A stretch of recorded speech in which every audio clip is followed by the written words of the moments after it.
রমজানকে ঘিরে চট্টগ্রাম বন্দর দিয়ে গত 2 মাসে প্রায় 3.5 লাখ মেট্রিক টন ভোজ্য তেল আমদানি হলেও রোজার আগে চট্টগ্রামের বাজারে উধাও বোতলজাত ও প্যাকেট ভরা সয়াবিন তেল। খোলা তেল বাজারে দেখা গেলেও দাম 190 টাকা কেজি। বেড়েছে চাল সহ অন্যান্য নিত্যপণ্যের দাম। তাই ক্রেতাদের ভরসা এখন টিসিবির পণ্যে। দীর্ঘক্ষণ লাইনে দাঁড়িয়ে 590 টাকায় টিসিবিতে মিলছে 2 লিটার সয়াবিন, চিনি, ছোলা, মসুর ডাল সহ আরও কয়েকটি পণ্য। ফিরছে স্বস্তি।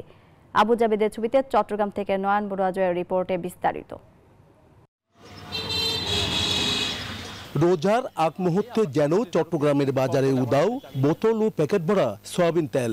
কোনো দোকানে গেলে সয়াবিন তেলের বোতল থাকলেও দাম হাঁকছেন অনেক বেশি।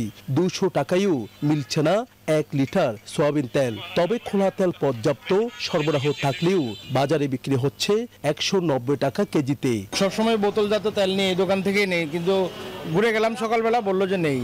পর্যাপ্ত পরিমাণ খোলা তেল আছে বাজারে, কিন্তু বোতলজাত তেল নেই। এইদিকে চট্টগ্রাম বন্দর দিয়ে গত 2 মাসে প্রায় 3.5 লাখ মেট্রিক টন ভোজ্য তেল আমদানি হয়েছে বলে জানান বন্দর কর্তৃপক্ষ। আরও লাখ লাখ মেট্রিক টন তেল ভর্তি জাহাজ চট্টগ্রাম বন্দরে আসার পথে বললেন তিনি। আমাদের জানুয়ারি এবং ফেব্রুয়ারি এই 2 মাসে টোটাল ইডিবল অয়েল আসছে আমাদের 3,42,527 মেট্রিক টন, এবং আমাদের আরো পাইপলাইনে আছে, বিশেষ করে আউটার লাইন করে যে আছে প্রায় 80,509 মেট্রিক টন। সব মিলিয়ে আমাদের এই 2 মাসের ইম্পোর্টটা গত বছরে একই সময়ের তুলনায় 4 to 5% বেশি।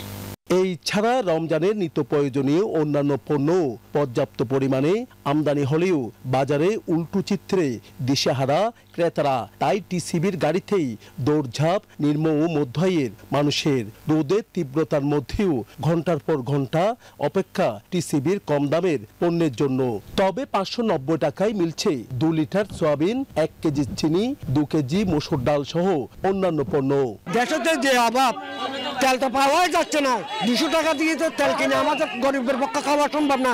তাই আমরা কষ্টের বিনিময়ে হলো কিছু তো কষ্ট লাগার করার জন্য আমরা দাঁড়িয়ে মাল নেওয়ার চেষ্টা করতেছি।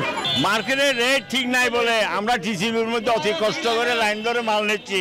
এইদিকে তেল সহ নানা পণ্য নিয়ে কারসাজি ঠেকাতেই প্রশাসন শুরু করেছে অভিযান। চকবাজারে তেলের গোডাউনে হানা দিয়েছে ভোক্তা অধিকার সংরক্ষণ অধিদপ্তর। মিলেছে পর্যাপ্ত অবিকৃত তেলের বোতল। নয়ন বড়ুয়া জয়, নিউজ 24, চট্টগ্রাম।